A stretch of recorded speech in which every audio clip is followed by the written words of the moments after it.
বিএনপির ভারপ্রাপ্ত চেয়ারপারসন তারেক রহমানের দেশে ফেরা উপলক্ষে হজরত শাহজালাল আন্তর্জাতিক বিমানবন্দরে ২৪ ঘন্টার বিশেষ নির্দেশনা জারি করা হয়েছে। এই ২৪ ঘন্টায় বিশেষ অপারেশনাল ও নিরাপত্তাজনিত কারণে দর্শনার্থীদের প্রবেশ সম্পূর্ণভাবে নিষেধ করেছে বিমানবন্দর কর্তৃপক্ষ। মঙ্গলবার এক বিজ্ঞপ্তিতে এই বিষয়টি জানিয়েছে। এতে বলা হয়েছে, যাত্রী সেবা, বিশেষ নিরাপত্তা এবং অপারেশনাল শৃঙ্খলা বজায় রাখার স্বার্থে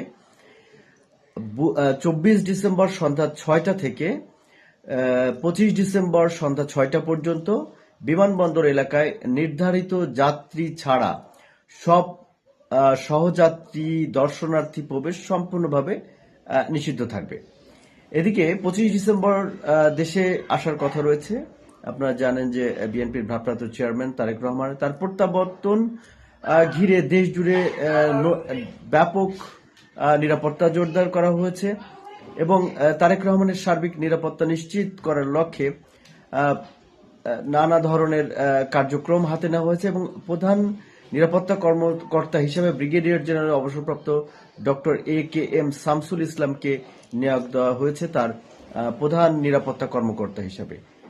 এবং আপনারা জানেন, দলীয় সূত্রেও জানা গেছে যে দলের নানা রকম কার্যক্রম এবং নিরাপত্তা নিতে বিভিন্ন ধরনের কার্যক্রম যেমন হাতে নিয়েছে এবং ব্যবস্থা তারা গ্রহণ করেছে। একই সঙ্গে বাংলাদেশ বিমানের পক্ষ থেকেও যেটি বলা হয়েছে যে এই দিন যেন যাত্রীরা অনেক সময় নিয়ে আসেন এবং তাদের পাসপোর্ট এবং অন্যান্য বিষয়গুলোর জন্য ঠিকঠাক মতো নিয়ে আসেন, কারণ রাস্তায় প্রচুর জ্যাম হতে পারে, এরকম নানা ধরনের দিক নির্দেশনা দিয়েছে।